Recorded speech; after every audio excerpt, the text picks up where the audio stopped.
اللہ رب العالمین نے ہم تمام انسانوں کو پیدا کیا تو ہماری بھلائی، ہماری رہنمائی اور ہماری تربیت کے لیے دنیا کی سب سے عظیم کتاب قرآن کریم نازل فرمایا۔ اللہ تعالیٰ نے ہماری پیدائش کے تعلق سے فرمایا کہ ان السمع والبصر والفؤاد کل اولئک عنہ مسئولا، کہ یہ کان، یہ آنکھ، یہ دل ہر ایک کے بارے میں سوال کیا جائے گا، پوچھا جائے گا۔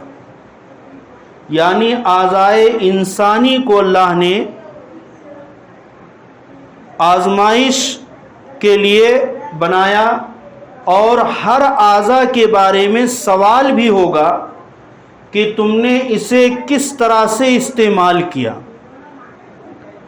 کیسے اس کو استعمال کیا، اس کے بارے میں سوال ہوگا۔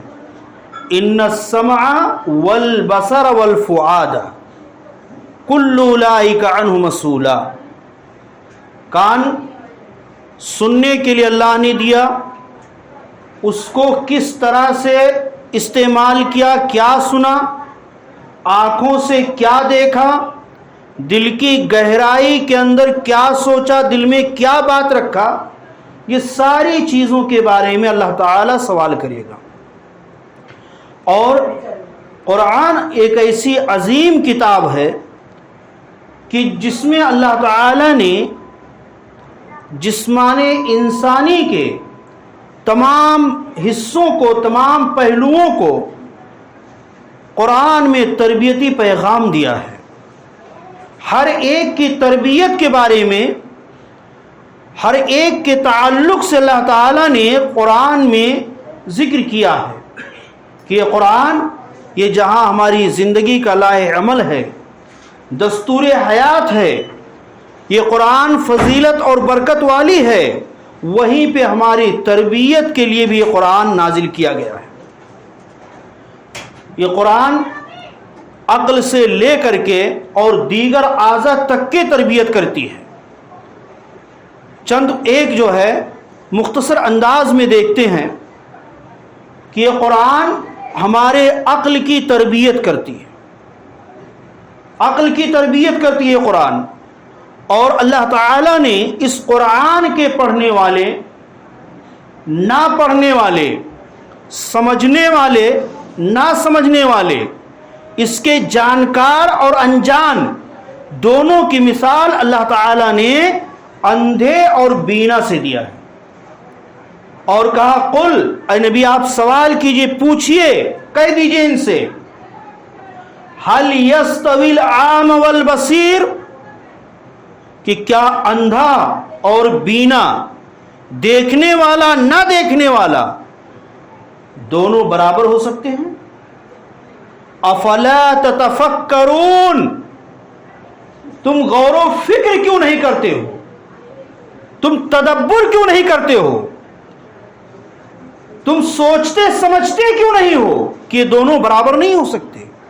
گویا یہ آیت کریمہ ہمیں یہ سکھلا رہی کہ عقل والا، قرآن کو جاننے والا، قرآن کو سمجھنے والا، اللہ نے اس کو بینا سے کہا، یہ دیکھتا ہوا انسان کے طریقے سے۔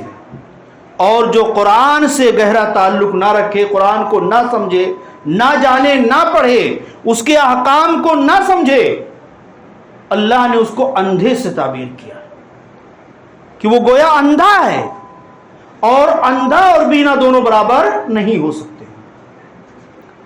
اسی طرح سے اللہ تعالیٰ اس قرآن کے ذریعہ سے دل کی تربیت کے بارے میں ذکر کرتا ہے کہ یہ قرآن دل کی غذا ہے، دل کی تربیت کے لیے ہے۔ اللہ نے فرمایا کہ الذین آمنوا وتطمئن قلوبہم بذکر اللہ، کہ وہ لوگ جو ایمان لائے، 2 رکعت پڑھ کے بیٹھے، 2 رکعت پڑھ کے، جو ایمان لائے اور ان کے دل اللہ کے ذکر سے مطمئن ہوتے ہیں، ان کے دلوں کو اطمینان اور سکون ہوتا ہے۔ الا بذکر اللہ تطمئن القلوب، اور سنو، دلوں کے اطمینان، دلوں کے سکون، دلوں کو راحت اللہ کے ذکر سے ہوتی ہے۔ آج ہم دنیا بھر کے کھیل کود، تماشے، اور نوجوان نسل جو ہے گانا اور میوزک وغیرہ سنتے ہیں اور کہتے ہیں تھوڑا موڈ فریش ہو جائے، بڑی گھبراہٹ تھی، بے چینی تھی، اس کو لگا دیا تاکہ تھوڑا سکون ہو جائے۔ میرے بھائیوں، بزرگوں، اللہ نے کیا کہا؟ الا بذکر اللہ تطمئن القلوب۔ کسی بھی طرح کا ٹینشن ہو، کسی بھی طرح کی بے چینی ہو، کسی بھی طرح کی گھبراہٹ ہو، اللہ کا ذکر کرنا شروع کر دیں، قرآن کی تلاوت کرنا شروع کر دیں۔ اللہ کا وعدہ ہے الا بذکر اللہ تطمئن القلوب، اللہ کے ذکر سے دلوں کو اطمینان، راحت اور سکون حاصل ہوتا ہے۔ اور اللہ کے رسول صلی اللہ علیہ وسلم کو دیکھیے، اما عائشہ رضی اللہ تعالی عنہ بیان کرتی ہیں کہ جب آپ کو گھبراہٹ ہوتی تھی، بے چینی ہوتی، سیدھا مسجد کا رخ کرتے تھے، جا کر کے اللہ کے حضور سجدہ ریز ہوتے تھے، نماز پڑھتے تھے، آپ کو سکون آ جایا کرتا تھا۔ اور آج ہمیں اگر کوئی تکلیف ہوتی ہے، کوئی ٹینشن اور کوئی الجھن ہو، بے چینی ہوتی ہے، سب سے پہلا کام ہم نماز چھوڑ کے بیٹھ جاتے ہیں، ارے بہت ٹینشن نہیں پڑیں گے، بعد میں دیکھیں گے۔ تو اللہ کے رسول کا طریقہ کہ جب بھی بے چینی ہوتی، جب بھی کوئی تکلیف ہوتی، گھبراہٹ ہوتی، سیدھا مسجد کا رخ کرتے اللہ کی عبادت کیا کرتے تھے۔ اور حدیث کے اندر یا دعا کی کتابوں میں دیکھیں گے تو گھبراہٹ کی جو دعا ملتی ہے، یعنی گھبراہٹ کے وقت کی دعا، اس عنوان سے جو دعا ملتی ہے وہ دعا کیا ہے؟ لا الہ الا اللہ۔ لا الہ الا اللہ یہ گھبراہٹ کی دعا ہے، یعنی اس کے پڑھنے سے دلوں کو اطمینان اور سکون حاصل ہو جاتا ہے، دلوں کو راحت ہو جاتی ہے۔ تو یہ قرآن یہ دلوں کا اور دلوں کی بھی تربیت کرتی ہے، قرآنی تربیت، دل کو اطمینان اس قرآن کے ذریعہ سے، اللہ کے ذکر سے جو ہے حاصل کیا جائے۔ اسی طرح سے یہ قرآن کان کے بارے میں ہماری تربیت کرتی ہے۔ اللہ تعالیٰ نے فرمایا کہ وَإِذَا سَمِعُوا اللَّغْوَ أَعْرَضُوا عَنْهُ، کہ جب وہ لغو بات کو سنتے ہیں، اس سے پہلے اللہ نے مومنین کی صفات کو بیان کیا کہ مومنین کی صفات یہ ہے کہ جب وہ لغو اور بیہودہ بات کو سنتے ہیں، أَعْرَضُوا عَنْهُ، تو اسے اعراض کرتے ہیں، اس سے منہ پھیر لیتے ہیں، اس میں نہیں الجھتے ہیں۔ لغو کیا ہے؟ بیہودہ بات کیا ہے؟ کہ جس کا کوئی دینی اور دنیاوی فائدہ نہ ہو۔ ویسے تو عام طور پہ ہم بیہودہ بات جو گالی گلوچ ہو، اوٹ پٹانگ ہو، تیری میری کی ہو، اس کو ہم سمجھتے ہیں، لیکن چاہے وہ مہذب کلام، مہذب بکواس ہی کیوں نہ ہو، بیٹھ کر کے ٹائم پاس کرنے کے لیے کچھ باتیں کیوں نہ ہو، اس میں تیری میری نہ ہو یا گالی گلوچ نہ ہو، پھر بھی اگر اس کا کوئی دینی فائدہ نہیں ہے، کوئی دنیاوی فائدہ نہیں ہے، تو وہ بھی لغو ہے، بیہودہ بات ہے۔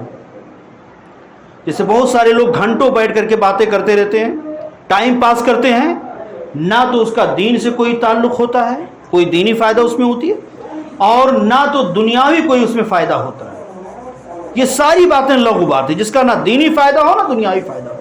دنیاوی فائدہ جس سے کاروبار کے بارے میں آدمی بات کرے، کسی کی خیر خیریت کے بارے میں بات کرے، تو یہ سب دنیاوی فائدے ہیں یا دینی فائدے، تو دونوں میں سے کوئی ایک ہونا چاہیے۔ اگر دونوں میں سے کوئی فائدہ نہیں ہے تو بیہودہ بات ہے۔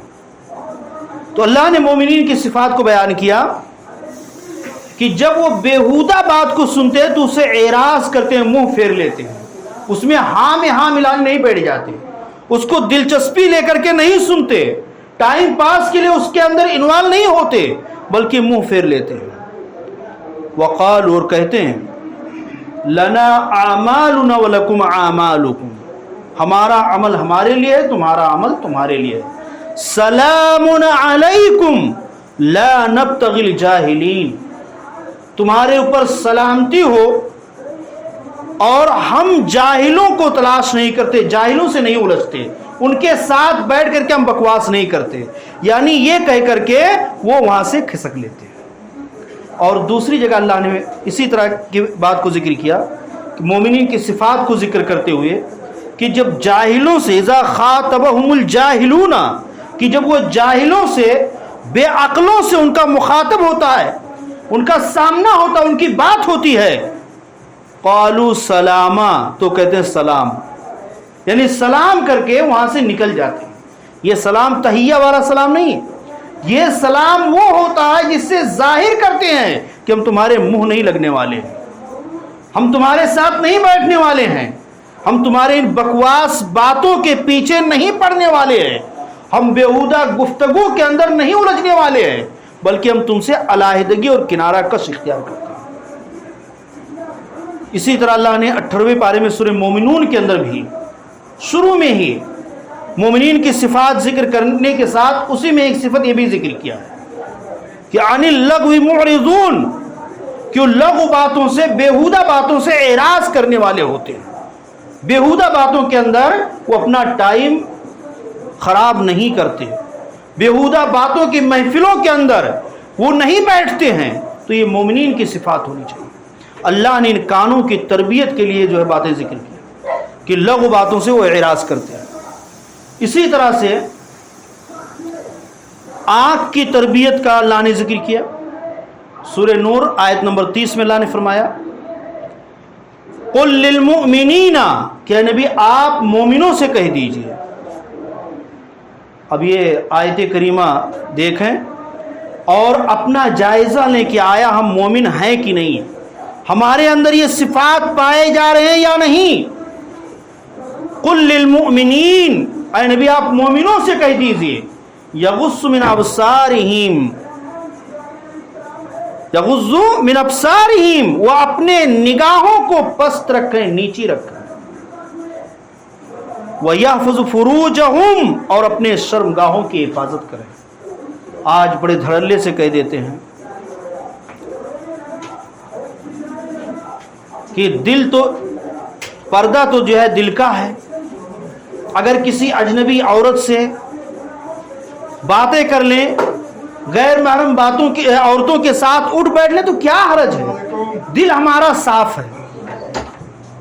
یا عورتیں پردے کے تعلق سے کہتی ہیں اصل پردہ تو دل کا ہے، چہرہ چھپانے کی کیا ضرورت ہے، ہمارا دل صاف ہے. تو میں اس پر زیادہ باتیں نہ کرتے ہوئے صرف اتنا کہوں گا کہ صحابیات، امہات المومنین، نبی کی بیٹیاں اور نبی کے ساتھی صحابہ، وہ سب نعوذ باللہ من ذالک، کیا ہمارے دل سے زیادہ پاک دل والے وہ نہیں تھے؟ ہمارا دل زیادہ صاف ہے اور ان کا دل زیادہ صاف نہیں تھا. وہ ہم سے کہیں ہزاروں لاکھوں گنا زیادہ صاف دل والے تھے، لیکن پردے کا حکم انہیں دیا گیا تھا. اس آیت کے پہلے مخاطب وہ تھے، تو جب انہیں پردے کا حکم دیا گیا، انہیں نگاہیں نیچی کرنے کا حکم دیا گیا، انہیں غیر محرم عورتوں سے کے ساتھ اختلاط اور ملاپ سے منع کیا گیا، تو پھر ہماری کیا حیثیت رہ جاتی ہے؟ ہم کون ہوتے کہنے والے ہمارا دل صاف ہے اور یہ پردے کی کیا ضرورت ہے؟ اور بہت سارے لوگوں کو باقاعدہ کہتے ہوئے سننے میں ملتا ہے کہ اگر انہیں منع کرو بھائی یہ غیر محرم ہے، اس کے ساتھ تمہارا ریلیشن یا تمہارا اٹھنا بیٹھنا بے پردہ ہونے جائز نہیں. نہیں ارے بھائی مجھ سے، میں تو اس کو اپنی بہن جیسا سمجھتا ہوں، وہ میری بہن جیسی ہے. کیا وہ صحابیات، وہ صحابہ بھائی بہن جیسے نہیں تھے؟ ارے ان کے اندر تو بھائی بہن کا جذبہ وہ تھا کہ ایک دوسرے کے لیے اپنی جان کو قربان کر دیا کرتے تھے. وہ ہم سے کہیں بھی زیادہ بھائی بہن کے جذبے والے تھے. ان کی آپس میں بھائی چارگی کا عالم آج تک تاریخ نہ پیش کر سکی ہے اور شاید قیامت تک پیش بھی نہ کر سکے، کہ مہاجرین جو ہجرت کر کے آئے تھے، بھائی چارگی کا یہ عالم تھا کہ آدھا آدھا پراپرٹی بانٹ دیا، اپنے گھروں میں ان کو حصے دار بنا لیا، اور یہاں تک کہ کہہ دیا کہ میرے پاس 2 بیویاں ہیں، دونوں میں سے ایک کو دیکھ لو، جو زیادہ پسند ہو میں اس کو طلاق دے دیتا ہوں، عدت گزرنے کے بعد تم نکاح کر لینا۔ یہ بھائی چارگی کی جو ہے مثال دنیا پیش کرنے سے قاصر ہے۔ وہ ہم سے کہیں زیادہ بھائی بہن کے یا بھائی بھائی ہونے کے جذبہ رکھتے تھے۔ آج یہ ہمارے جذبات سے شریعت کے احکام نہیں بنتے ہیں۔ جو ہم کہتے ہیں ہمارے بہن جیسا ہے، ہمارے بھائی جیسا ہے، اب اس میں کیا پردہ کرنے کی ضرورت ہے، یا بچپن سے ہم دونوں ساتھ کھاتے کھیلتے بڑے ہوئے ہیں، اب اس میں پردے کی کیا ضرورت ہے؟ نہیں۔ اللہ کہہ رہا قل للمؤمنین، اے نبی آپ مومنوں سے کہہ دیجئے، یغضوا من ابصارہم، وہ اپنے نگاہوں کو پست رکھیں اور اپنے شرمگاہوں کی حفاظت کریں، ذالک ازکی لہم، یہی وصول، یہی پابندی ان کے لیے زیادہ تزکیہ کا، زیادہ پاکیزگی کا باعث ہے۔ ان اللہ خبیر بما یصنعون، بے شک اللہ تعالیٰ باخبر ہے جو وہ کرتے ہیں، یعنی تمہارے تمام اعمال سے اللہ باخبر ہے، وہ جانتا ہے تمہارا دل کتنا صاف ہے، کتنا میلا ہے، کتنا تمہارے اندر بھائی بہن کا جذبہ ہے، کتنا نہیں ہے، سب اللہ جانتا ہے، لیکن اس کے باوجود کہا کہ نگاہوں کو پست رکھو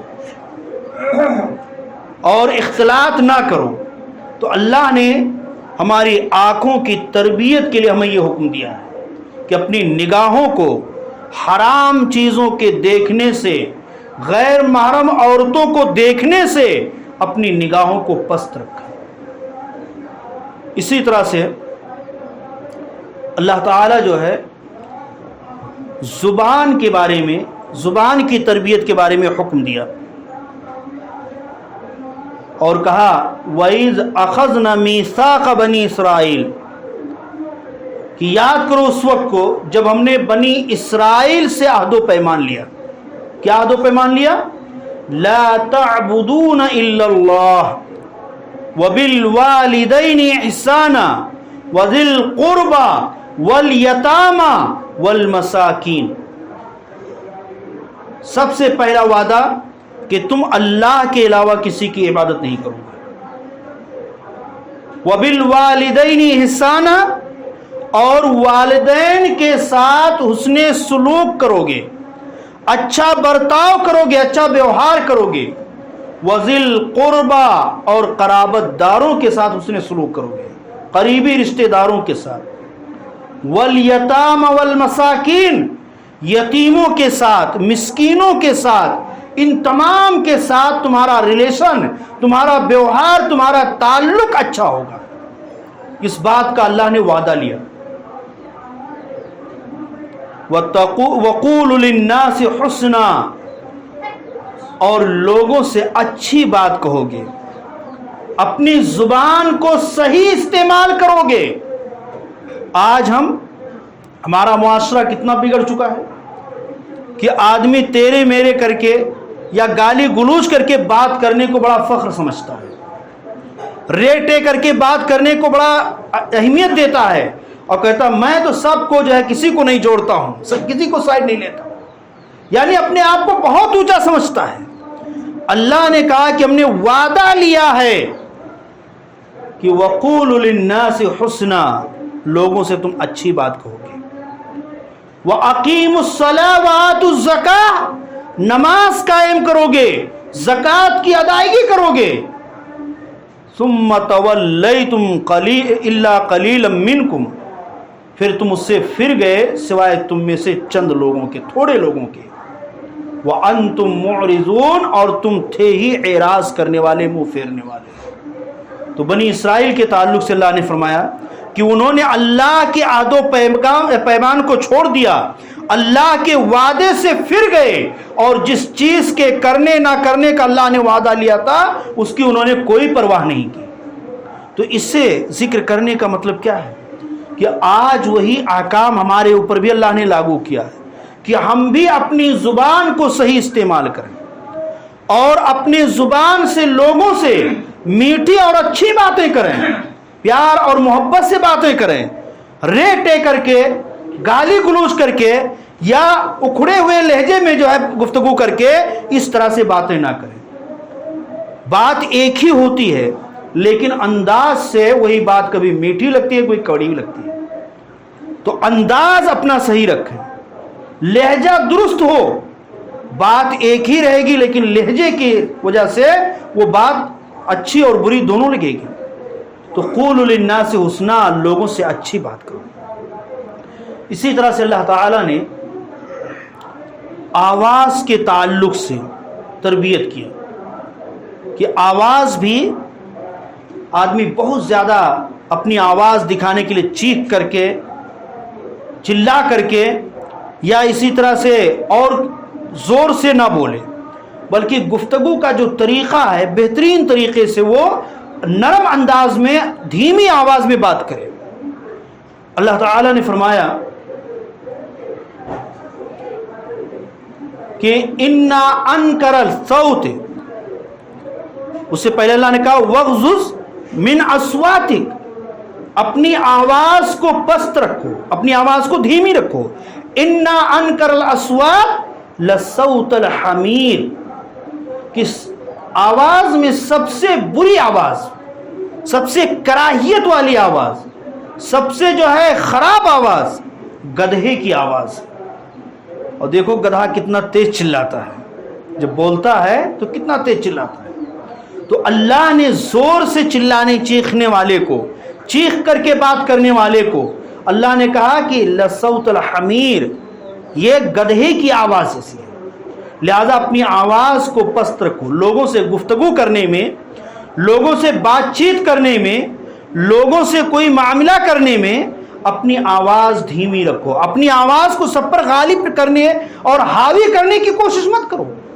اور یقیناً جو بات نرم لہجے میں، نرم آواز میں جو بات سلجھ جاتی ہے، وہی بات اگر چلا کر کے کی جائے تو اکثر دیکھا جائے تو بات بگڑ جاتی ہے، حتیٰ کہ لڑائی جھگڑے کی بھی نوبت آ جاتی ہے۔ تو کوئی بھی معاملہ ہو نرم آواز میں وہ بات کو حل کیا جا سکتا ہے۔ اسی لیے اللہ نے کہا وغضض من اصواتک، اپنی آواز کو پست رکھو، اور گدھے کی آواز سب سے بری آواز ہے، اس طرح سے تم چیخ چلا کر کے بات نہ کرو۔ باتیں زیادہ ہیں، وقت ہو گیا ہے، اس لیے ایک بات اور ذکر کر کے ختم کرتا ہوں، انشاءاللہ بعد میں کبھی موقع ملا تو بات پوری کروں گا، کہ اللہ تعالیٰ نے ہمارے چال ڈھال تک کی بھی تربیت کی ہے۔ ہم کیسے چلیں، ہمارے چلنے کا انداز کیا ہونا چاہیے، اس کی بھی اللہ تعالیٰ نے تربیت کی ہے۔ اللہ نے فرمایا وَلَا تَمْشُ فِي الْأَرْضِ مَرَحًا، کہ تم زمین میں اکڑ کر کے نہ چلو، تکبر کے ساتھ سینہ تان کر کے اکڑ کر کے نہ چلو۔ إِنَّكَ لَن تَخْرِقَ الْأَرْضَ، تم زمین کو پھاڑ نہیں سکتے ہو۔ وَلَن تَبْلُغَ الْجِبَالَ طُولًا، اور لمبے ہو کر کے، بڑھ کر کے، بڑے ہو کر کے تم پہاڑوں کی بلندی تک بھی نہیں پہنچ سکتے ہو۔ تو جب نہ زمین کو تم پھاڑ سکتے ہو، نہ پہاڑوں کی بلندی تک پہنچ سکتے ہو، تو یہ تمہاری اکڑ کیسی ہے؟ کیوں اکڑ کر کے، اترا کر کے چلتے ہو؟ لہذا اللہ نے چال کو وقار اور سکینت کے ساتھ رکھنے کا حکم دیا ہے کہ وقار اور سکینت کے ساتھ چلا جائے، چلنے میں لگے ہاں کہ جو ہے سنجیدہ آدمی کوئی جا رہا ہے، نہ تو بچوں کی طرح سے ادھر ادھر ہلٹے دولٹے یا ہاتھ ادھر ادھر کرتے پھرے، اور نہ تو متکبروں کی طریقے سے اکڑ کر کے اتراتے ہوئے چلیں، بلکہ سنجیدگی، سکون، وقار اور اطمینان سے چلنا چاہیے۔ اسی لیے اللہ نے واضح کر دیا کہ نہ تم زمین کو پھاڑ سکتے ہو اور نہ بلندی میں تم پہاڑوں تک پہنچ سکتے ہو، تمہارے اندر طاقت کیا ہے؟ اور انسان اگر اپنی حقیقت کو دیکھ لے اور اپنی حقیقت پر غور کر لے، اللہ کی قسم غرور کا، تکبر کا ذرا بھی رائی کے دانے کے برابر بھی اس کے اندر اثر نہیں پایا جائے گا۔ صرف وہ اپنی حقیقت دیکھ لیں، ہماری حقیقت ہے کیا، ہماری پیدائش کس سے ہوئی ہے، یہی دیکھ لے۔ وہ گندا پانی جس سے طبیعت گھن کھاتی ہے، ہاتھ میں لگ جائے تو آدمی فوراً دھو لیتا ہے، صابن سے دھلتا ہے، وہ گندے پانی سے تو ہماری پیدائش ہوئی ہے۔ اس کے علاوہ ہر صبح اٹھ کر کے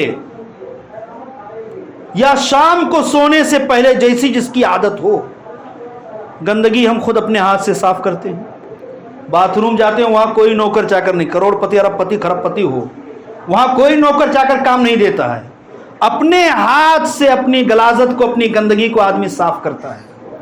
صبح اٹھ کر کے وہی گندگی صاف کرتا ہے۔ تمہاری حیثیت ہی کیا ہے جو اللہ کے سامنے اکڑ رہے ہو، جو اللہ کے سامنے تکبر دکھا رہے ہو، یا لوگوں کو، اللہ کے بندوں کو اپنے سے کمتر سمجھتے ہو؟ اور تکبر جو ہے صرف گھمنڈ اور غرور جو چلنے میں، کپڑے میں، لباس میں ہو، اسی کو نہیں کہا جاتا ہے۔ تکبر کی تعریف اللہ کے رسول صلی اللہ علیہ وسلم نے کیا، بطر الحق غمط الناس۔ بطر الحق، حق بات کو ٹھکرا دینا، نہ ماننا، اس کو انکار کر دینا ماننے سے، اور لوگوں کو اپنے سے کمتر سمجھنا۔ وہ کمتر سمجھنا چاہے پیسے کے اعتبار سے ہو، یا خوبصورتی کے اعتبار سے ہو، عہدہ اور منصب کے اعتبار سے ہو، خاندان اور نسل کے اعتبار سے ہو، سرنیم کے اعتبار سے ہو، علم کے اعتبار سے ہو، کسی بھی اعتبار سے لوگوں کو اپنے سے کمتر سمجھنا کہ یہ تو معمولی آدمی ہے، یہ تو میرا نوکر ہے، یہ تو میرے یہاں کام کرتا ہے، یعنی لوگوں کو اپنے سے کمتر سمجھنا، اس کو حقیر جاننا، یہ تکبر کی علامت ہے، یہ تکبر ہے۔ اور عام طور پہ یہ ہمارے یہاں پایا جاتا ہے کہ اگر کوئی سیٹھ ہے، الا ماشاء اللہ ایک آدھ پرسنٹ ہوں گے ان کی بات نہیں کرتا، لیکن اکثریت وہ اپنے دکان میں پہنچے، ان کے نوکر چاکر دکان میں کام کر رہے ہیں، بیٹھے ہوئے ہیں، یا جو بھی ہے وہاں پہ، سلام نہیں کر سکتے۔ انہیں سلام کرنے کے لیے منہ نہیں کھلے گا، کیوں؟ ارے بھائی ہمارے نوکر ہیں، ہم ان کو سلام کریں گے ہماری شان گھٹ جائے گی۔